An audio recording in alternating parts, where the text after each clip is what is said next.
Welcome to a new video series called the Singapore Watch Collecting Podcast, where we sit down with collectors and talk watches. There aren't any celebrities here, only normal collectors like you and I. This first episode is more of a test, and is a bit rough around the edges as a result. To kick things off, we have Ryan, a friend and young watch collector who has a rare love for gemset watches. Do note that if the topics aren't for you, I've added chapters so you can skip to a topic you're interested in. I hope you enjoy.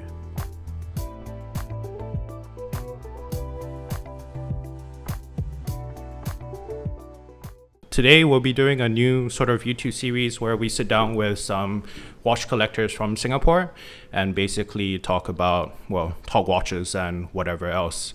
And today for the first episode we have Ryan.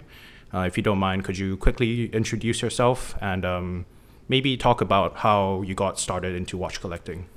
Hey Sean, thanks for having me on the channel. My name's Ryan, of course, and how I actually got started into collecting watches was when I always went over to a family friend's place when I was younger on the weekend, and they've always had a nice watch collection that I've always admired. I always played with, even though I don't know what the hell I was looking at. And then over the years, you know, when you enjoy luxury cars, it's always in the same circle of luxury watches as well. So I guess generally that came together, and then with the help of Instagram, it sort of built up on that. Yeah, so would you say that you got more into watch collecting maybe post-COVID, or was it always sort of something that you were super interested or into even pre-COVID? Because at least for me, you know, I started my Instagram page only after COVID hit because there wasn't much to do. So timing-wise, how was it for you? I think I've always been into watches, let's say about 2015 time. I've always been into the watches. I've been following the watches and collecting it not so much until maybe 2017, 18, where I started to get a bit more money as well. Nice. And, you know, you have more freedom into what you want to buy, what you can buy. And that was where I really started to narrow down my collection into where I wanted to go in the journey, you know. Yeah, so I guess now that you've been collecting for a few years, could you just maybe quickly go through the main pieces that are in your collection? I mean, you can also show, I think you brought a few watches today. Maybe you can start with that and some other pieces, which I know you have that are not here. So I've mainly got Rolex in my collection, and I brought 3 watches with me. It's the 2 Daytonas, 1 Daydate that I'm sure you know of. I've got AP as well, I've been through that, and I've got a Patek as well, a manual wine chronograph. But I'm trying to go towards more gemset watches. You know, I've tried to look towards complication, but so far I haven't had any opportunity to pick any up at retail, so I wanted to go for something a bit more wild, something like the gemset stuff. I mean, awesome. I think you're one of the only people where when I think of your Instagram profile, at least, one, I'll always think of gemsets, sort of as a meme. And 2, of course, I think the iconic watch in your collection is that Daydate. Yep. I think especially amongst maybe Singaporeans, because people tend to be not so showy, I think that's pretty unique and pretty awesome too. But could you just, I mean, how did you come about picking that Daydate up, and maybe go a bit more into your love for gemsets, because that's quite a rarity. Awesome nonetheless. But Yeah, this one actually came as a surprise. I was with my AD a while back, and I was just looking through the Daydate collection, and I actually stumbled across this one on the website, and I said, oh, that's cool. That's literally all I said. I didn't say I want it, I didn't say I really love it, I just said, oh, that's cool. And then I got a call like a year later saying it's here, and I was like, crap, you know, it's not cheap by any chance, you know. It's one of the biggest purchases I've done, but no regrets so far. I love it. I've been wearing it, you know, everywhere. It's a daily, could be a daily, wear it to clubs, wear it to hawker centers. Sweet. It's a fun watch, you know. It's not too showy, even though it's yellow gold. It's still fluted bezel, presidential band, and it's a classic Daydate look in that sense. Yep. I think honestly I get it, because I think one of the first Rolexes I really was amazed by was Rolex Daytona Rainbow. And I've always thought that, I mean, holy shit, you know, Rolex does gem setting very well. But based on the research or looking around that you've done, are there any brands other than Rolex which you'd consider a gem set piece from? I haven't looked into many other brands for gem setting at the moment. AP does them really well. I really like the baguette cut on the bezels. Let's say, I think it's a Southeast Asia edition. Okay. It's like a rose or yellow gold with black subdials. And is that Leo's Perpetual? Yes. Okay, He has one. So that one was really nice, but apart from that, I haven't really looked into it. It's the maybe Nautilus, something like that. Sure. Yeah. That's like an end game sort of grill. Yeah, I think the sapphires, there's ruby ones. Emerald? Yeah, sapphire, ruby, yeah. Those are, that you see on celebrities, always super cool. It's just a wish list item. Yeah, for sure. But totally understandable. Those are awesome. But I guess moving on from the Gemset Daydate, I guess the other two watches that you brought are sort of a pair. Yep. Could you just, I guess, go through it since my knowledge on Rolex is not the best. So. I've got two Daytonas with me. It's the Paul Newman dial, as they call it. I'm not sure why, but one's on the Oyster Flex and one's on the bracelet. People think I'm kind of weird for buying two. I don't know why I have two as well. I actually got the call for the Oyster Flex first, and it wasn't even the dial that I wanted. I wanted the YML dial. What is the YML dial? It's like a yellow gold champagne dial with the black subdials. It's kind of like what Kim has, except... But yellow gold. Yellow gold. Yep. Okay, so version, sunburst. Yes, the sunburst one. Okay, fine. So they said, we've got this one instead. And I was like, screw it, why not? I really want a gold Daytona, so I'll just take it. And I really love it. I wore it everywhere. The Oyster Flex is comfortable. It's got ceramic bezel on it as well compared to the full gold bracelet. Yep. And then after that, I got a call for the full gold because I've always wanted a full gold watch. And apart from the Daydate, which was a bit small at 36, I wanted a sports watch, 40mm full gold. And I'm quite happy to get both of the same dial. It's got a matte black dial, which I really like. It's got the red chronograph hand, which is iconic. And actually, in the recent releases, they removed the red chronograph hand from this dial. I'm not sure why, but... but this dial is still in production, or it was discontinued entirely? Still in production, if I'm not wrong. It's just hands are changed, and subdial hands are changed from black to gold, sorry. And the chronograph hand from red to gold. Okay, fine. Yeah, but still production dial. So I guess, like you said, it's kind of rare for people to have the exact same dial, but with both the Oyster Flex as well as the bracelet version. Yep. After owning both for a while, which do you like more, or what are the pros and cons of either? I think they're very different in that the full gold is more dressy, with the polished bezel, the full gold bezel. You don't see much of a contrast, whereas the Oyster Flex one, you see it's a lot more wearable. The black and gold text works with the dial very well. So very different. I like both equally, but of course I still wear my full gold more because gold, I prefer it. Yeah. Yeah.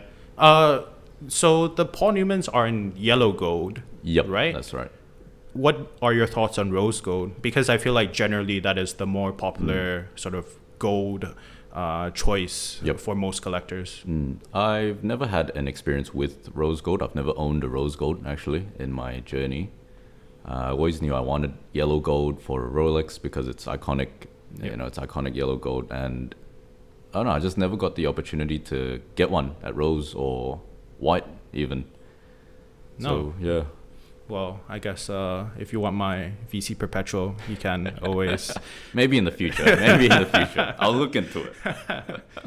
So I guess now you have quite a diverse collection ranging from steel to gold pieces, as well as across some brands. Yep. So if I'm not mistaken, that would be AP Patek Rolex mainly so far? Yep.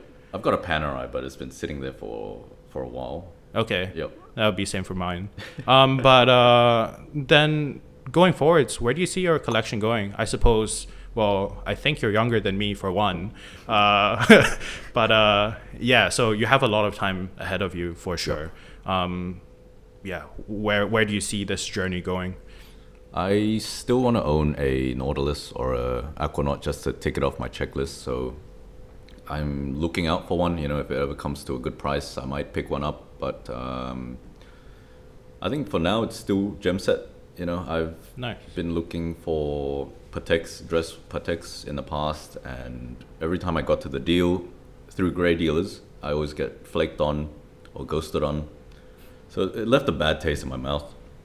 So I thought, you know what, maybe I'll just try something new. You know, go for like a full gem set, like a Saru, GMT Saru. Yep. Yeah, plenty for sale. But yeah, now I don't know. I don't really have an itch at the moment. Yeah. I sort of got over the itch. It was pretty bad. You know, I was looking for Sarus day and night, just like trying to find one locally at a decent price. But Yeah. no, for now, nothing too much. Whatever comes up, you know, I'll see how it goes. Yep. Then I'm curious, like, what sort of Patek gem sets were you looking at? I think aside from the 5170P Yep. with the baguette R markers, I'm not too familiar as Yep. far as Patek gem sets go. Yep. So what exactly are some models where, if given the chance, you know, you'd pick up? Through the grey, I don't think I'd ever have a chance because of the price. It's just ridiculously expensive. Oh, there's a big premium. Yeah, I think the Nautiluses are going, what, 800,000 Singapore dollars? Wow. Yeah, for the platinum with the ruby or the sapphires. Yep.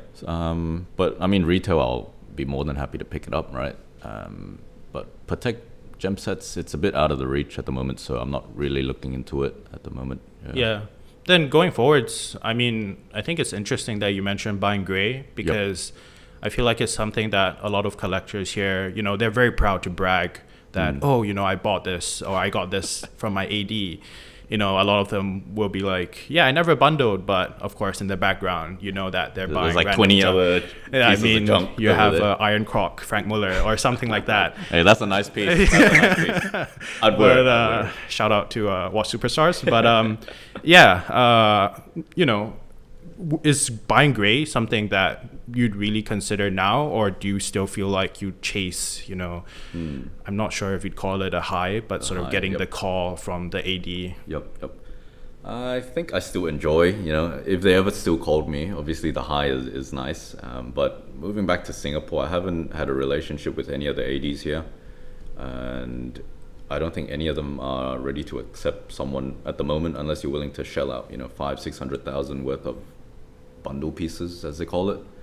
So I'm happy to look into grey, but then you have the cons of grey where they just flake on you, they ghost on you, you have a deal, and then last minute they just said, oh, you know, they just don't respond. Yeah. Or hunting for one is a pain, you know, you got to look for box papers, is it a full set? Is it genuine? Is it fake? You know, super clones are so good now. Yep. There's so many people selling it as genuine as well, which is a worry as well. So pros and cons, but I still enjoy the high, you know, if they ever still call me. Yeah, That's for sure. Preferably where I would like to start, of course. Yeah, I mean, I feel you because I think I've only bought, well, actually, no, I bought some watches from Grey, Yep. but it's always, you know, you own it with a bit of insecurity because, like, for example, I bought my Daytona Panda from Grey, but there was always this, you know, nagging insecurity, like, what if it's fake? What Because if something is swapped inside? you know? Right, exactly. I mean, I think for modern watches, it's not as big of an issue, Yep. but yeah, like for example, I think on the watch that I bought, the chronograph hand wouldn't like perfectly reset to 0, but that's like quite a big thing. I think a lot of Daytonas sort of have that where it's not, Yep. you know, perfectly there. Doesn't line But, up. I mean, obviously it didn't do much for my anxiety. So yeah, and I think I bought one overseas, a Vacheron chronograph when I Okay. was wasted. But yeah, that was, I think it turned out being an okay buy and just Yep. like a interesting learning experience. Yep. But yeah, I suppose it's quite risky. Was it a local purchase that you did for the overseas? So the Vacheron I bought was a traditional chronograph, and I Okay. bought that all the way from the US. How I basically went about that was I asked one of the local dealers who had helped one of my friends out whether they were trustworthy or not. Yep. And, you know, they said, yeah, by all means, go for it. And the price is pretty good. So negotiated it down. In the end, the watch wasn't for me, but I'm just Yep. thankful that everything turned out pretty smoothly as far as the buying experience goes. So you flew over to the US or they shipped it? This was COVID times, Oh, I think, okay. around maybe 2020. Yep. So yeah, they shipped it over. Obviously, it was a very nerve-wracking experience because I think the watch I bought for around 30,000 plus Sing, which, compared to a lot of other people's watch purchases, maybe not much, but for me, it was a lot of money. Of course. Especially to be wiring it overseas with no sort of guarantee that the watch will come. So every day I just be at night checking FedEx, waiting like for where updates. the watch was. But in the end, thankfully it turned out great. It's just that whole purchasing experience was so nerve-wracking in a way for me. That I can imagine, Right. I'm not sure if I would really do it again anytime soon. And also, I think it just helps that personally, I'm not on the hunt for anything in particular. But I suppose Watches and Wonders has, I'm not sure if it's concluded, maybe still ongoing. But at this rate, we've seen most of the new releases come out. So on the note of me not having anything to look forward to, very depressing, I know. But was there anything that caught your eye this release period? I think, honestly, not much that really came out. I have to say Tag Heuer, actually. Surprisingly, they came out with this lab-grown diamond gemset watch. Interesting. And I was quite shocked because I didn't expect Tag to do it. It's like a pink quartz diamond with diamond markers and like a frosted-looking dial, and I think it's a limited edition or a prototype or something like that. They didn't release a price, but I'm quite keen to see where they go with this lab-grown, because price difference, obviously, with factory diamonds, you're saving a lot more. For the same amount or even better, clarity or whatsoever. That must be one of the highlights. And then, of course, you've got controversial watches like the Daydate, emoji Daydate. Okay. What are your thoughts on that, having a Daydate yourself?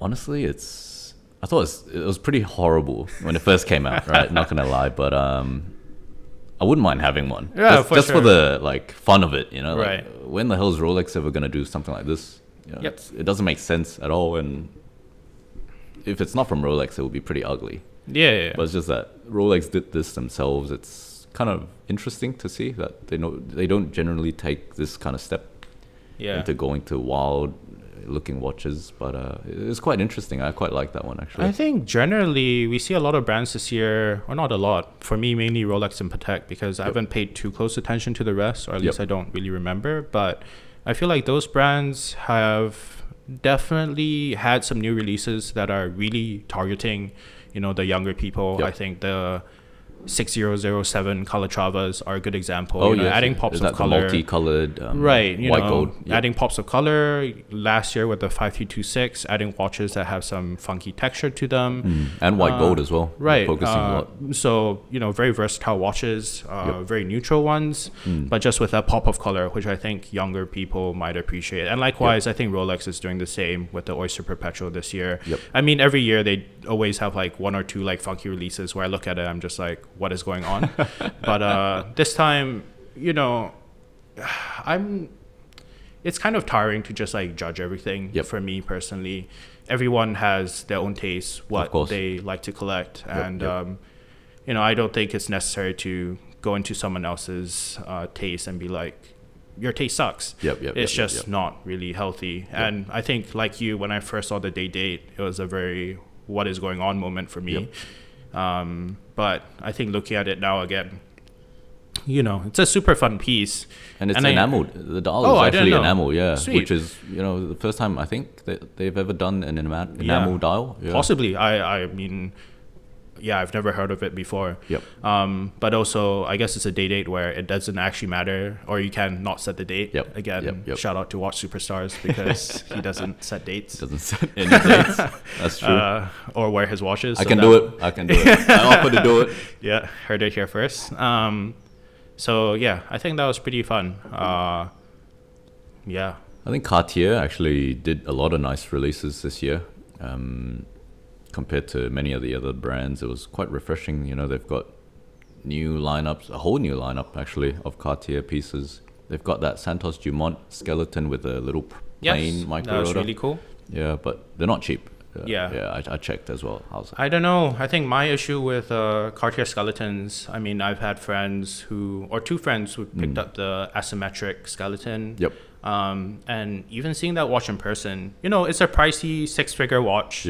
Sure, it's platinum. Sure, it's limited edition. But I remember I'm taking like macro shots of it, and just the finishing was terrible because apparently, they are machine finished. Yeah. Admittedly, for for sure. me, I think that Cartier, it's less of a fine finishing, like high horology thing, but more of like the designs are really iconic cool. designs. So I think last year, I'm going to butcher the pronunciation, but the tank chinois, Okay, the skeleton, super cool. That's a nice piece, yeah. Yeah, for super sure. expensive, and I know it's very sought after, Yep. but design-wise, very cool. Yep. It doesn't fit on my wrist, but yeah, I really appreciate the stuff they're doing. I think, Yep.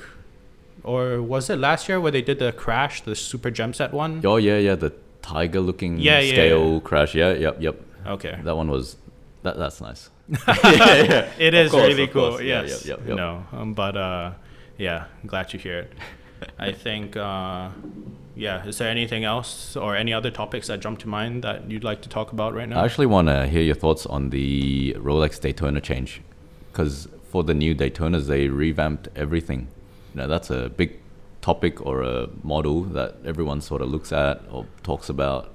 What are your thoughts? Is it a plus point, or is it going backwards in terms of design? All I can say is, from a personal subjective standpoint from design, because I know they also changed the calibers, right? Or upgraded them. Yep.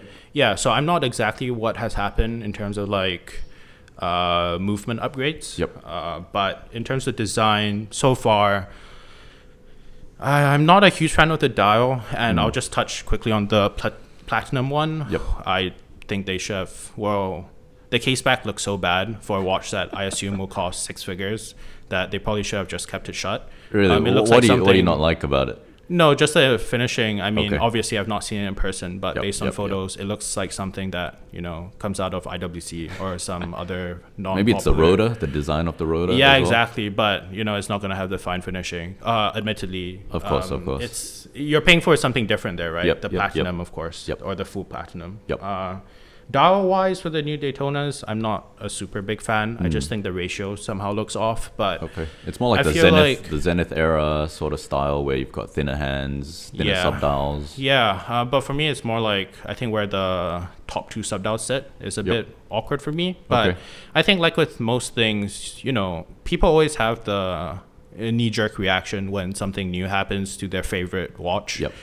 For me, car-wise at least, that would be something like the BMW M3, where it's a car that, I've looked towards as a dream. Yep. Ever since I was young. But with the latest generation and the huge grills, at first, I think for the first couple years, it was always like, why on earth would I get this? Yep. But, looking at it again now, I feel like my eyes, after seeing a few on the road, you sort of get used to it. It's refreshing. It's something different. Yeah, it's something different. I'm not sure whether the Daytona will be the same. It'll be different for sure, but I just think people are, we see a lot of negative stuff or memes coming about it, which are hilarious.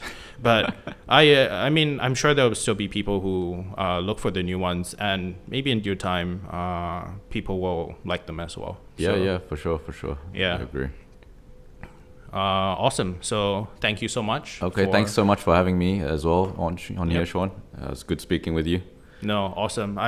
It's always nice getting the perspective of some of the younger collectors, especially since, we see series like Hodinkie's Talking Watches, but they are usually with more established collectors or celebrities. I'm no John Mayer here. No trendsetter here. Not yet. Who knows? Maybe the Paul Newman is the next hot thing. Hopefully. But I think it's always nice to shed some light on the journey of new collector, especially in Singapore, because you don't really hear about these things too much. But more of a tight-lipped thing where people keep it within themselves, or I think either that or people just don't really have a platform to brag about it. Instagram has always been a place where, you can show off your NWAs, this, that, whatever. But actually sitting down and having a conversation, it's not really the platform for that. Yep, that's true.